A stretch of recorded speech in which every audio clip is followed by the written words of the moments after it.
I was halfway through fixing a billing pipeline that had been broken since 2016 when the boss leaned into my office, smelling like expensive cologne, and told me that his daughter was taking over my desk on Monday.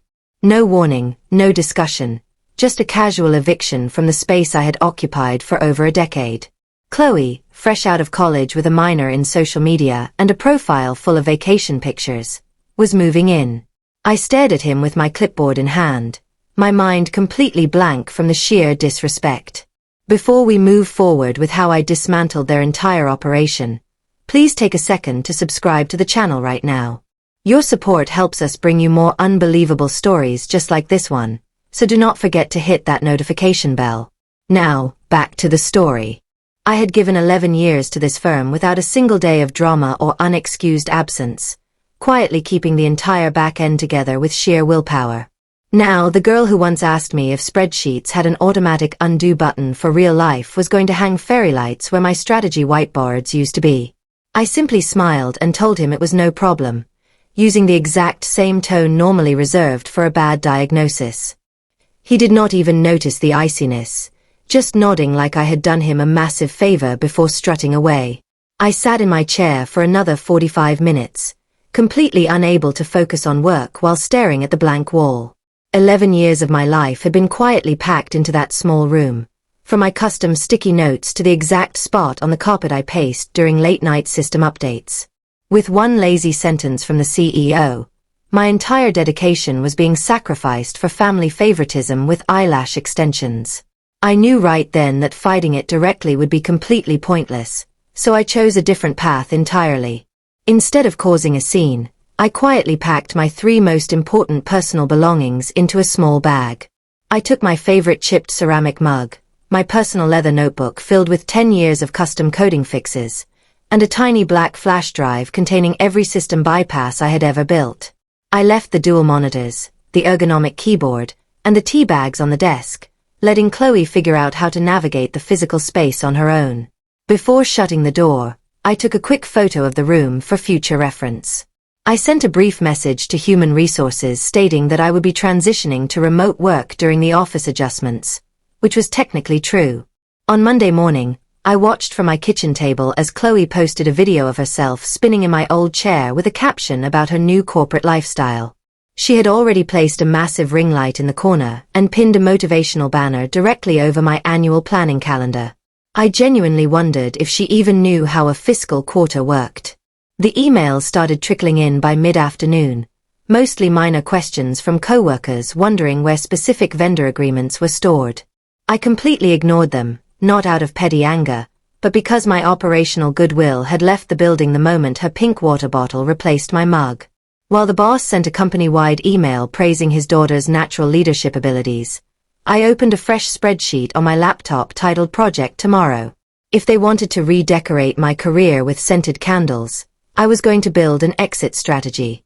The last time I saw that office, the afternoon sun was cutting through the dusty blinds, casting long grid shadows across the floor I used to clean myself. I had spent years being the invisible heartbeat of the operation, the person everyone relied on but nobody actually acknowledged until things went completely sideways. My black flash drive held the digital version of structural support that kept our data from collapsing during every end-of-month financial closing. Nobody ever asked how the magic happened. They were just glad the errors disappeared. I officially initiated my disappearance while sitting in my car with the engine running, staring at the office entrance one last time.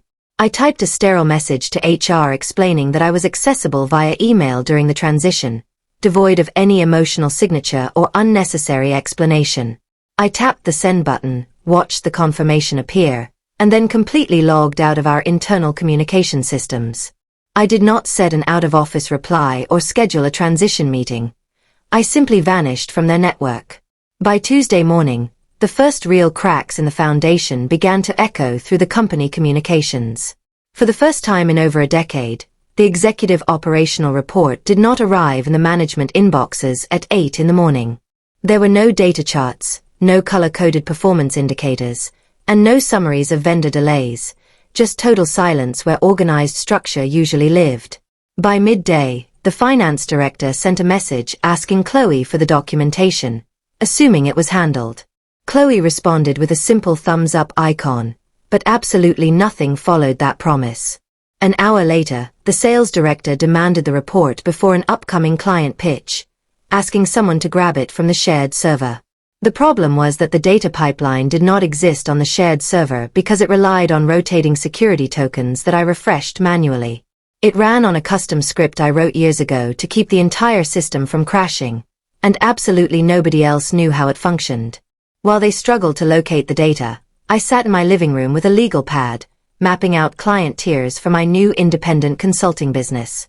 My phone lit up with a message from the executive assistant asking for the master vendor tracker because Chloe could not find it in my old drive folder. They spoke about it as if I had simply misplaced a file, completely unaware that the tracker required a manual encryption key that now lived on the laptop in front of me. By the end of the week, the polite inquiries had transformed into genuine panic among the department heads. A massive data delivery failure notice hit the inbox of our largest corporate client, the one with strict government compliance standards and a team of ruthless corporate lawyers. The message explicitly stated that the protocol breach could result in immediate contract suspension, which was a multi-million-dollar disaster. I had handled that specific verification process manually every Tuesday and Friday morning for 8 consecutive years.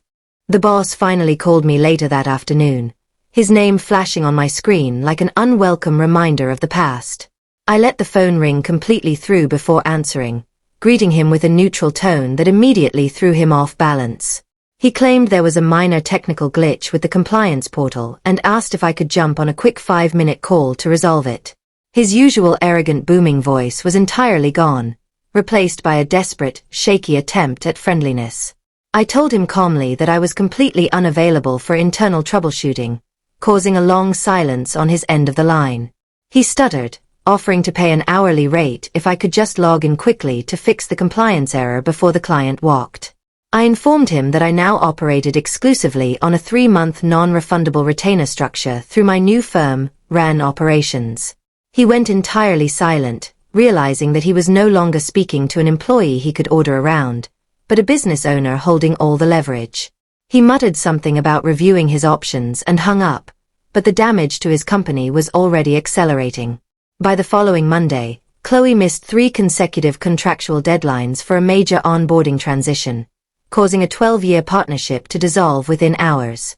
2 other major accounts went completely dark, leaving invoices unpaid and projects stalled in limbo.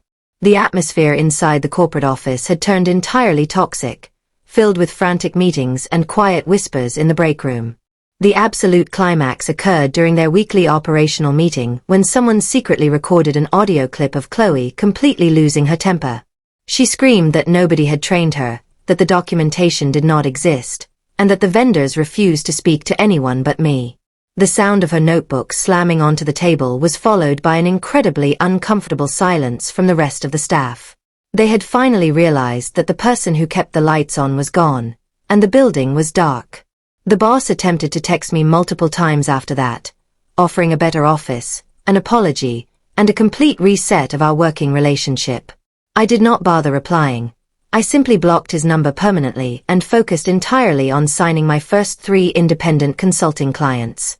Ironically, 2 of those clients were major partners who left the old firm the moment the operations collapsed. They were more than happy to pay my premium retainer fee because they knew exactly who ran the engine. A week later, the company issued a quiet corporate restructuring notice announcing immediate staff layoffs to cover their massive financial losses. Chloe's profile was completely scrubbed from the team directory overnight, leaving a blank space where her brief executive career had been.